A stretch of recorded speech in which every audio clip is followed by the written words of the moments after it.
দর্শক শিরোনাম দেখে বুঝতে পারছেন অদ্ভুত সব নিয়োগ চলছে বিমানে। আমাদের জাতীয় আজকের অনুষ্ঠানে দর্শক শিরোনাম দেখে বুঝতে পারছেন অদ্ভুত সব নিয়োগ চলছে বিমানে। আমা আমাদের আ জাতীয় পতাকাবাহী যে বিমান, সেই বিমানের আ আ এমডি, ডিএমডি, চেয়ারম্যান এই বিষয়গুলো নিয়ে আপনারা থাম্বনেল দেখে বুঝতে পারছেন যে আমাদের আলোচনার বিষয়টা কি হবে।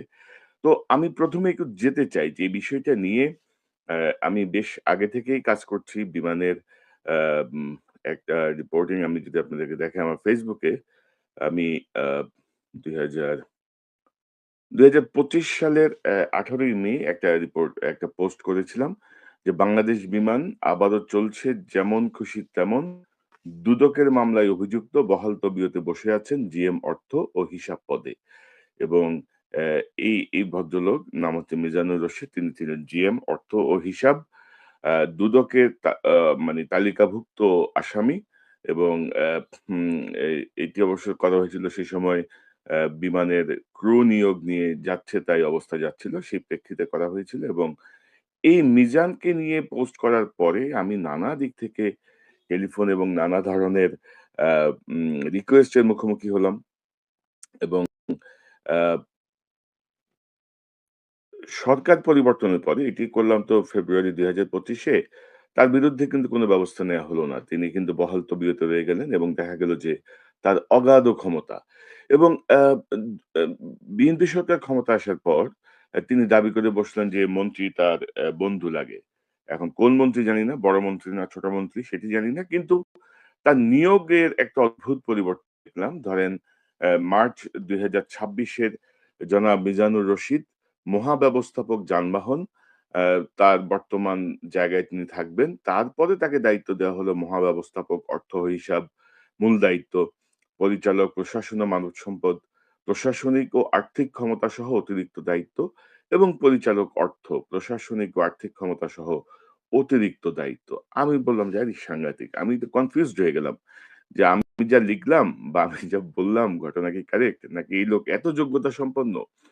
এবং আ আমি ওই যে আমার এই পোস্টের পরপরই ধরেন এই মিজান, এই দুর্নীতিবাজ চোর, সে ধরেন যুগান্তরে একটা রিপোর্ট করালো যে অভিজ্ঞ ও পেশাদার মিজানুর রশীদের হাতেই নিরাপদ বিমান। দুর্নীতির পর্দা সরিয়ে নতুন নেতৃত্ব। অর্থাৎ বাংলাদেশের সাংবাদিকতার বিশাল এক নিদর্শন হতে পারে এটি। দুদকের তালিকাভুক্ত দুর্নীতিবাজ সে যুগান্তর পত্রিকায় তাকে অভিজ্ঞ পেশাদার বলে রিপোর্ট করাচ্ছে কাউন্টার। অর্থাৎ আমার Facebook পোস্টের পরে সে নিজেকে আরো ২-১ টা পত্রিকায় এরকম সংবাদ ছাপা হয়েছে। তো সর্বশেষ মিজান ধরেন আম নিয়োগ পেল এর মধ্যেই দেখেন মার্চের এই নিয়োগের পরে গত ১৮ই মে ১৮ই মে সে ধরেন মহাব্যবস্থাপক থেকে অর্থাৎ জেনারেল ম্যানেজার থেকে সে পরিচালক প্রশাসন ও মানব সম্পদে পদোন্নতি পেল এবং ফাইনালি ধরেন অ্যা ইতিমধ্যে ধরেন আমার ধারণা প্রধানমন্ত্রী বা বিএনপি শীর্ষ মহল তার সম্পর্কে জেনে বুঝে তাকে বরখাস্ত করা হয়েছে। অর্থাৎ সে মুখ থুবড়ে পড়েছে, চাকরি চলে গেছে। বাট এখনো আবার সে ফিরে আসার চেষ্টা করছে এবং তার একটা গ্রুপ আছে। বিমানের কিছু কেবিন ক্রু, কিছু পাইলট, কিছু চোর, বাটপার সব মিলিয়ে সে আবার ধরেন চাপ সৃষ্টি করার চেষ্টা করছে এবং ধরেন যে পরিমাণ টাকা সে চুরি করছে, সেই টাকা সে বিভিন্ন জায়গায় অ্যা ব্যয় করার জন্য উঠে পড়ে লেগেছে, সিরিয়াস হয়ে গেছে। এই হচ্ছে ধরেন মিজানের পার্ট এবং বর্তমান সময়ে যেটি হচ্ছে সেটি দেখানোর জন্য আমি আপনাদেরকে নিয়ে যেতে চাই যেটি আমি বলছিলাম আপনাদেরকে যে বিমানের যে কর্মকর্তা বৃন্দ তাদের এই তালিকায় যদি আমি আপনাদেরকে নিয়ে যাই, বিমানের যে সরাসরি যে ওয়েবসাইট, সেই ওয়েবসাইটে আমি নিয়ে গেলাম। ধরেন বিমানের আমি যে ১ম এই যাই হচ্ছে ব্যবস্থাপনা পরিচালক সিইও এর দপ্তর। সেখানে এই কাইজার সোহেল আহমেদ। কাইজার সোহেল আহমেদ হচ্ছেন তার বর্তমান ডিএমডি বর্তমান এমডি ব্যবস্থাপনা পরিচালক এবং সিইও এবং আপনি যদি তার জীবন বৃত্তান্তের দিকে যান, আমি কিন্তু যা দেখাচ্ছি বিমানের ওয়েবসাইট থেকে দেখাচ্ছি। কাইজার সোহেল আহমেদ অ্যা শেভরন বাংলাদেশ নামে যে কোম্পানিটা অর্থাৎ তেল গ্যাসের যে কোম্পানি, সেই কোম্পানিতে ১৯৯৮ থেকে ২০২৬ পর্যন্ত কাজ করেছেন। তিনি এখন বিমানের এমডি। তিনি হচ্ছেন facilities engineering project assurance team lead, ২০০৯ থেকে ২০২৬ পর্যন্ত অ্যাসুরেন্স কোম্পানিতে তিনি চাকরি করেছেন। তারপরে লিয়েন সিগমা অ্যাডভাইজার এ কাজ করেছেন। অর্থাৎ তাকে আমরা এনে বসায় দিছি এখন বিমানের এমডি পদে। মানে ধরেন একটা তেল কোম্পানি থেকে তিনি এসে হয়েছেন বিমানের এমডি এবং সিইও।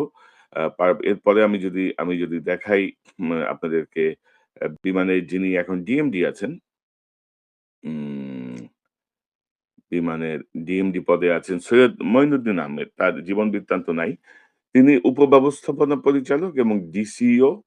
আ তিনি আবার পরিচালক, প্রশাসন ও মানব সম্পদের অতিরিক্ত দায়িত্বে আছেন এবং তিনি আবার ধরেন অর্থেরও দায়িত্বে আছেন। আমি যদি অর্থ পরিদপ্তরে যাই, তিনি অর্থেরও পরিচালক, অতিরিক্ত দায়িত্ব। অর্থাৎ বাংলাদেশে বিমানের এত লোক সংকট হয়ে গেছে, এত যোগ্য লোকের অভাব হয়ে গেছে যে এই মইনুদ্দিন আহমেদ সাহেবকে তার ডেপুটি আ উপব্যবস্থাপনা পরিচালকের পদে আরো ২ টো অতিরিক্ত গুরুত্বপূর্ণ দায়িত্ব পালন করতে হচ্ছে। এখন এই মইনুদ্দিন আহমেদ কে? এই মইনুদ্দিন আহমেদ ছিলেন হচ্ছে বিমানের অ্যাসিস্ট্যান্ট ম্যানেজার। তিনি আবার বিএনপি আমলের বাইরে চাকরি করেন না। বিএনপির ২০০১ সালের মেয়াদে তার চাকরি হয়েছিল এবং ২০০৭ সালে ৭ এর আগে তিনি অবশ্য ওভারসিজ পোস্টিং নিয়ে বাইরে চলে যান এবং বিএনপি ক্ষমতা থেকে বিদায় নেওয়ার পরে তিনি স্বেচ্ছায় অবসরে যান। কেউ বলেন যে তাকে ফেরত আসতে বলা হয়েছিল। তিনি ফেরত না আসে তাকে বরখাস্ত করা হয়েছে। কিন্তু ধরেন অ্যাসিস্ট্যান্ট ম্যানেজার থেকে তিনি এক লাফে এখন বিমানের উম ডিএমডি হয়ে আবার বিএনপি সরকারের আমলে তিনি ফিরে এসেছেন। মানে একটা অদ্ভুত একটা অবস্থা। ধরেন একটা পত্রিকায় একজন বা একটা টেলিভিশনে একজন স্টাফ রিপোর্টার, সে ধরেন চাকরি ছেড়ে দিল বা তার চাকরি চলে গেল। সে অন্যান্য বিভিন্ন রকমের কাজকর্ম করে জীবন নির্বাহ করল। ১৭-১৮ বছর পরে এসে সে ধরেন হেড অফ নিউজ হয়ে ওই পত্রিকা, ওই টেলিভিশনে জয়েন করল। মানে অবস্থাটা এরকম। তার অভিজ্ঞতার লেভেলটা দেখেন। এমডি আসছে কোত্থেকে? তেল কোম্পানি থেকে। ডিএমডি কে? ডিএমডি ২০০৭ সালে অ্যাসিস্ট্যান্ট ম্যানেজার ছিল বাংলাদেশ বিমানে। সে অভিজ্ঞতা নিয়ে তিনি এখন হয়েছেন ডিএমডি। তারপরে আমি যদি আপনাদেরকে দেখাই, আমি এবার একটু একটা সংবাদের রিপোর্ট থেকে দেখাতে চাই। আ সেই রিপোর্টটা করা হয়েছে ধরেন আমাদের বিমান বাংলাদেশের নতুন চেয়ারম্যানকে নিয়ে। তো চেয়ারম্যান নিয়োগ দেওয়া হয়েছে ২৫শে এপ্রিল ২০২৬ অর্থাৎ আম ২ মাস আগে চাকরি দেওয়া হয়েছে। বিমান বাংলাদেশের নতুন চেয়ারম্যান রুমি এ হোসেন। তো এখন রুমি এ হোসেন কে? রুমি এ হোসেন হচ্ছে আ ব্যাংক এশিয়ার বোর্ড নির্বাহী কমিটির স্পন্সর ডিরেক্টর ও চেয়ারম্যান। রুমি এ হোসেন হচ্ছে বাংলাদেশ বিমানের এখন চেয়ারম্যান এবং অদ্ভুতভাবে উম এই এ এই ১৩ সদস্যের এই পর্ষদে যারা আছেন, তারা হচ্ছেন অর্থ বিভাগের সচিব ডক্টর আ মোহাম্মদ খায়রুজ্জামান মজুমদার, বেসামরিক বিমান ও পর্যটন মন্ত্রণালয়ের সচিব ফাহমিদা আক্তার, সহকারী বিমান বাহিনী প্রধান air vice marshal Javed Tanvir Khan, সেনাবাহিনীর ইঞ্জিনিয়ারিং চিফ আচ্ছা, তারপরে ধরেন সুপ্রিম কোর্টের barrister Nasiruddin Asim, policy exchange বাংলাদেশের চেয়ারম্যান ও CEO M Masrur Riaz, united commercial ব্যাংকের চেয়ারম্যান শরীফ জহির, ডিবিএল গ্রুপের vice chairman Mohammad Abdur Rahim, index কোম্পানির অতিরিক্ত অর্থাৎ ধরেন যে এই ২ জন ছাড়া ধরেন অ্যা উম অ্যা বিমান বাহিনীর সহকারী বিমান বাহিনী প্রধান এবং সেনাবাহিনীর engineering in chief major general Mohammad Hasanuzzaman ছাড়া আর কোন নিয়োগই কিন্তু এখানে মানে খুব রিলেভেন্ট না। অর্থাৎ বিমানের মতো যে একটা জাতীয় পতাকাবাহী একটা সেনসিটিভ একটা গুরুত্বপূর্ণ যে আমাদের যে জাতীয় যেই এয়ারলাইন্স, সেই এয়ারলাইন্স এর দায়িত্বে এভিয়েশন কোনো বিশেষজ্ঞ নাই। অর্থাৎ আপনার এভিয়েশন সম্পর্কে তো জানতে হবে রে ভাই। আপনি তেল কোম্পানি করেন, ব্যাংকের আপনি চেয়ারম্যান হন, কি ঘোড়ার ডিম যায় আসে। তো এই আমি এটি যখন দেখছিলাম আমি নিজেই খুব মানে আ চিন্তিত ছিলাম যে এই জায়গাগুলো কি আসলে দেখার মতো কেউ নাই? পাশাপাশি ধরেন আমি যদি আপনাদেরকে আরো ২-১ টা নিউজ যদি দেখাই তাহলে আপনাদের কাছে আরো স্পষ্ট হবে অ্যা বিষয়গুলো। যে ধরেন আম এবং বিমানে এখন ধরেন নতুন একটা আ চেষ্টা চলছে। বিমানে আরেকজনকে নিয়োগ দেওয়ার চেষ্টা চলছে। সেটি নিয়ে মন্ত্রী চিঠি দিয়েছেন। চুক্তিভিত্তিক নিয়োগে ক্যাপ্টেন রেজাউর রহমানের নাম প্রস্তাব। অতীতে একাধিক শৃঙ্খলা ভঙ্গের অভিযোগ বাতিল হয়েছিল, পুনর্বহালের আবেদন, নিয়োগ প্রক্রিয়া নিয়ে উঠেছে প্রশ্ন। তাকে তারা নিয়োগ দিতে চাচ্ছেন হচ্ছে ডিরেক্টর প্ল্যানিং পদে, এবং আমি যদি আপনাদেরকে মন্ত্রীর সেই চিঠির একটা কপি দেখাই তাহলে আপনাদের কাছে আরো ক্লিয়ার হবে যে মন্ত্রী আ বিশাল এক চিঠি দিয়েছেন আ জনপ্রশাসনের প্রতিমন্ত্রীকে, যে রেজাউর রহমানকে যেন ডিরেক্টর প্ল্যানিং হিসেবে নিয়োগ দেওয়া হয়। তিনিও ধরেন অবসরপ্রাপ্ত এবং অন্তর্বর্তীকালীন সরকারের সময়ও তিনি চেয়েছিলেন। অর্থাৎ আমাদের দেশের যোগ্য যে জনশক্তি, সেই জনশক্তি এতই ঘাটতির মধ্যে আমরা পড়ে গেছি যে আমাদেরকে অ্যা বাধ্য হয়ে এইসব করতে হচ্ছে। ধরেন একটা জায়গায় ধরেন মন্ত্রী হচ্ছেন এখানে, মন্ত্রী যিনি আছেন, আমি যদি তাকে একটু দেখে মিস আফরোজা খানম রিতা। তিনি ধরেন ব্যবসায়ী ঘরানা থেকে এসেছেন। পাশাপাশি রাশিদুজ্জামান মিল্লাত, তিনিও ব্যবসায়ী। আ তিনিও প্রতিমন্ত্রীর দায়িত্ব পালন করছেন। এখন ধরেন মন্ত্রী বা প্রতিমন্ত্রীর এই টেকনিক্যাল ব্যাকগ্রাউন্ড না হলেও হয়, হলে ভালো।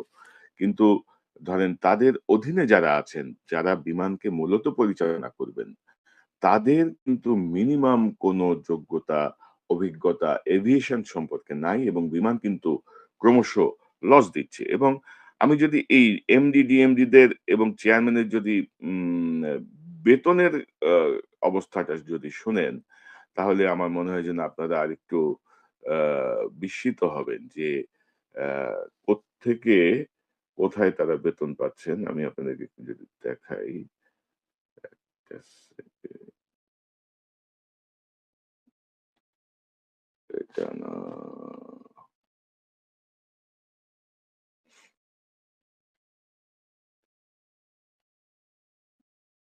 আসলে একটা সেকেন্ড, আমি আসলে এত রকমের আ উপাদান এখানে জমা হয়, আমি একটু আপনাদেরকে দেখাতে চাই। হুম,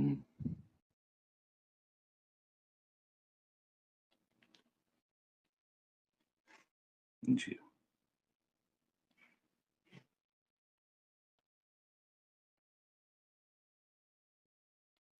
দেশ রূপান্তরের একটা রিপোর্ট, তারা গতকাল ১৪ই জুনের একটা রিপোর্ট, তহবিলে ধস, আ বেতনে উৎসব, এই শিরোনামে তারা একটি রিপোর্ট প্রকাশ করেছে। এবং আ উম হঠাৎ কর্মচারীর বেতন বৃদ্ধি, এমডির বেতন ভাতা ৳১৪,০০,০০০, বছরে ব্যয় বাড়বে ৳১০০,০০,০০,০০০, ৳৩৬,০০,০০,০০০ ফান্ড নেমে এসেছে ৬২ কোট নেমে এসেছে ১২০০ কোটিতে। এবং ধরেন আমি যদি উম এখানে আ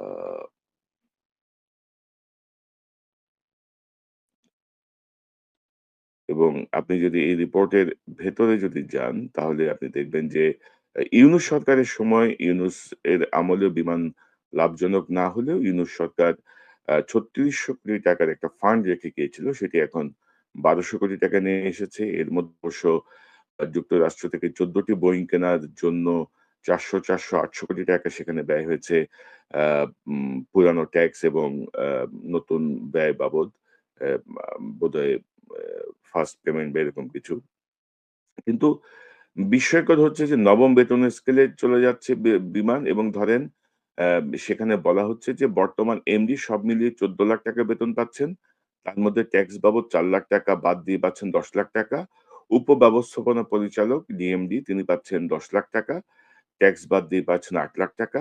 চেয়ারম্যান সম্মানী বাবদ আম আ আগে চেয়ারম্যানের সম্মানী ছিল ৳১,০০,০০০, বর্তমান চেয়ারম্যানের সম্মানী হচ্ছে ৳১০,০০,০০০ র মতো।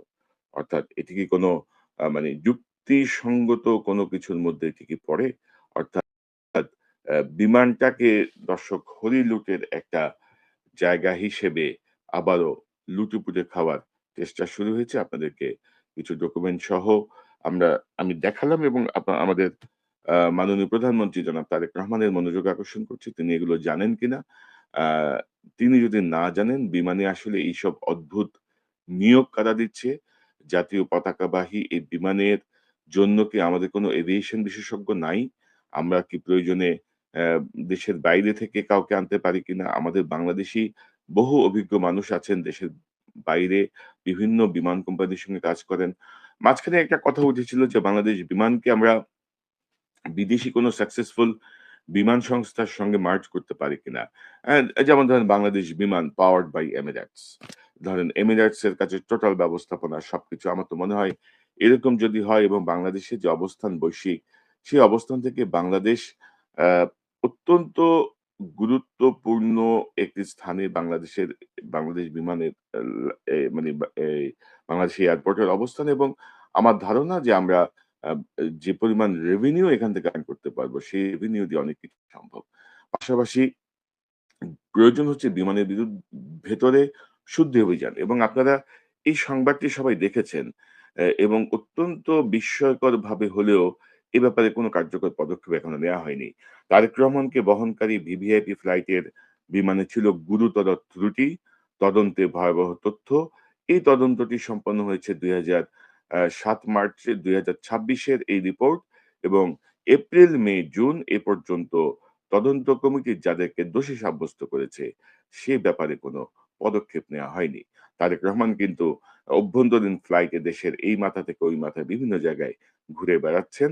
তার কিন্তু নিরাপত্তার ঝুঁকি কিন্তু চূড়ান্ত পর্যায়ে আছে। সে বিষয়টি আমি আবারও সতর্ক করলাম এবং ভিভিআইপি ফ্লাইট অর্থাৎ যে ফ্লাইটে তিনি ফিরে এসেছেন লন্ডন থেকে, সেই ফ্লাইটটিকেই এমনভাবে আম ক্ষতিগ্রস্ত করে রাখা হয়েছিল যে, যেকোনো সময় সেখানে আগুন লেগে মারাত্মক পরিণতি হতে পারত ভিভিআইপি ফ্লাইটে যারা ছিলেন তাদের। কিন্তু সে ব্যাপারে কোনো কার্যকর পদক্ষেপ নেওয়া হয়নি। বিমানের মধ্যে দুর্নীতিবাজ ব্যক্তিরা, অযোগ্য ব্যক্তিরা, অযোগ্য পাইলট, অযোগ্য কর্মকর্তাদের সমন্বয়ে বিমান একটা হরিলুটের জায়গা এবং বিমানের যিনি মন্ত্রী আছেন আফরোজা আপা তার মনোযোগ আকর্ষণ করছি রাশিদুজ্জামান মিল্লাতের ব্যাপারে অবশ্য অনেক তথ্য আমার কাছে আছে। আমি আমি জানি না তার পক্ষে কিছু করা সম্ভব কিনা। তবে আফরোজা আপার প্রতি আমার আস্থা আছে। একজন কি বলবো? তিনি মুন্নু সিরামিকের এমডি ছিলেন এবং তার যে ফাইন্যান্সিয়াল ব্যাকগ্রাউন্ড তাতে বিমানের টাকার ব্যাপারে তার কোনো লোভ নাই এটা নিশ্চিতভাবেই বলা যায়। বাট তাকে হয়তো ভুল বোঝানো হচ্ছে। তিনি হয়তো তার মতো করে কাজ করতে পারছেন না। সেটি যদি হয় বিমান বাংলাদেশ এয়ারলাইন্স এর মতো জাতীয় পতাকাবাহী আমাদের এই যে প্রতিষ্ঠান, সেই প্রতিষ্ঠান এইভাবে হরিলুটের শিকার হতে পারে না। এইভাবে অযোগ্যদের নেতৃত্বে যেতে পারে না। অন্তত তেল কোম্পানি থেকে আসা এমডি, অ্যাসিস্ট্যান্ট ম্যানেজার থেকে ১৭ বছর পরে ডিএমডি হয়ে চাকরি করা কিংবা একটি ব্যাংকের উম চে চেয়ারম্যান, বিমানের চেয়ারম্যান হওয়ার মতো কোনো যোগ্যতা রাখে বলে আমি মনে করি না। এরা হচ্ছে অথর্ব এবং অযোগ্য লোকজন। বিমানের ক্ষেত্রে হয়তো স্ব ক্ষেত্রে তারা বিশাল প্রতিভা থাকতে পারে। ক্ষেত্রে তারা অনেক জ্ঞানী হতে পারে এবং বর্তমান সরকারের সময়ে আমরা দেখছি যে ধরেন এই জাতীয় বেশ কিছু গ্রস মিস্টেক হয়েছে। ধরেন স্বাস্থ্য মন্ত্রণালয় যিনি চালাচ্ছেন তার স্বাস্থ্যের সে বুঝে না। সে পাগলের মতো উল্টা-পাল্টা যাচ্ছে তাই ভাষায় কথা বলছে, যাচ্ছে তাই ভাষায় প্রধানমন্ত্রীকে বিক্রি করছে। সে আরেক হরিলুটের রাজত্ব কায়েম করেছে। এ ব্যাপারে আপনারা বিস্তারিত জানবেন। একসময় সংস্কারপন্থী এই বকুল সে এখন এই হাসপাতাল বন্ধ করে দিচ্ছে। মানে তলোয়ার যখন বানরের হাতে পড়ে সে তখন চারিদিকে ঘুরায়। আর যিনি যিনি ডাক্তারদের সংগঠন ড্যাবের নেতা ছিলেন, তিনি সমাজ কল্যাণ নিয়ে বসে আছেন। তিনি এখানে বসে অ্যা আ মুড়ি আর ওই যে চানাচুর মাখায় বসে খাচ্ছেন। আর মানে অর্থাৎ ধরেন যোগ্যতম লোক যদি বিশেষ করে ধরেন অর্থ মন্ত্রণালয়, স্বাস্থ্য মন্ত্রণালয়, এই এভিয়েশন এই জায়গাগুলো, প্রতিরক্ষা এইসব জায়গায় আপনাকে যথাযথ যোগ্যতা সম্পন্ন লোককে যদি আপনি না বসান তাহলে কিন্তু কোন কাজ হবে না। একজন মন্ত্রী অনেক দায়িত্ব পালন করতে পারে কিন্তু টেকনিক্যাল জায়গাগুলো তার টেকনিক্যাল নলেজ বা তার মিনিমাম কিছু বোধগম্যতা থাকতে হবে। আবেগ দিয়ে অন্তত আ দেশ শাসন করা যায় না। অভিজ্ঞতা এবং যোগ্যতা অনেক গুরুত্বপূর্ণ বিষয়। তো বিমানের এই বিষয়টি নিয়ে আমি মনে করি যে প্রধানমন্ত্রী জনাব তারেক রহমান তিনি কার্যকরভাবে হস্তক্ষেপ করবেন। না হলে কিন্তু বিমান যেকোনো সময় ভয়াবহ বিপর্যয়ের মুখে হবে। আর যে চোর মিজানুর রহমানের কথা বলছিলাম যে বরখাস্ত হয়েছে, সে কিন্তু এই নতুন সরকার ক্ষমতায় আসার পরে যখন তার হাতে দায়িত্ব সে যখন সর্বেসর্বা, সে তখন বিমান থেকে বহু লোককে বদলি করে দিয়েছে, বরখাস্ত করেছে, বসিয়ে রেখেছে নানা রকমভাবে। সে তার ছড়ি ঘুরিয়েছে। যারা তাকে পছন্দ করে না, সে প্রত্যেকের বিষয়ে সে তাৎক্ষণিকভাবে পদক্ষেপ নিয়ে বিমানকে আরো বিপদগ্রস্ত করে তুলেছে। সো আমার মনে হয় যে কার্যকর পদক্ষেপ নেয়ার সময় যদি কার্যকর পদক্ষেপ নেন তাহলে হয়তো টিকে যাবে। না হলে বিমানের হঠাৎ করে যে বিপর্যয় নেমে আসবে, ইতিমধ্যেই যে ফান্ড সংকট দেখা দিয়েছে, তারপরে দর্শক আমি একটা এইমাত্র একটা আ লিঙ্ক আমাদের একজন দর্শক শেয়ার করেছেন। সেই লিঙ্ক থেকে আমি যদি আপনার একটা পত্রিকার লিঙ্ক আমি যদি আপনাদেরকে একটু দেখাই তাহলে বুঝবেন। উম এই যে গোপালগঞ্জ থেকে বগুড়া পরিচয় বদলের অভিযোগে বিমান চিকিৎসকের বিরুদ্ধে বিস্ফোরক তথ্য। অর্থাৎ আ অ্যা ৫ই আগস্টের পূর্বে তার বাড়ি ছিল গোপালগঞ্জ, পরে বগুড়া। বিমানের চিকিৎসক তিনি। তার নাম হচ্ছে ডাক্তার আব্দুর রহমান। তাকে ঘিরে তদন্ত, পুনঃতদন্ত, শাস্তি অর্থাৎ ধরেন আর কিছু বলার নাই। আপনি নিশ্চয়ই বুঝতে পারছেন যে কি হচ্ছে। তার বাড়ি ছিল গোপালগঞ্জ। তিনি এখন বগুড়ার হয়ে গেছেন। জন্ম সনদে তিনি জালিয়াতি করে পরিবর্তন এনে তিনি এখন আগের সরকারের সময় সুবিধা নিয়েছেন এবং তিনি ভাবছেন যে এখন বাড়ি যদি বগুড়া হয় তাহলে তিনি এখানেও সুবিধা পাবেন। তো প্রধানমন্ত্রীর দৃষ্টি আকর্ষণ করছি। মাত্র সরকারের ৪ মাস হয়ে যাচ্ছে। আর ২-৩ দিন পরেই ৪ মাস হয়ে যাবে।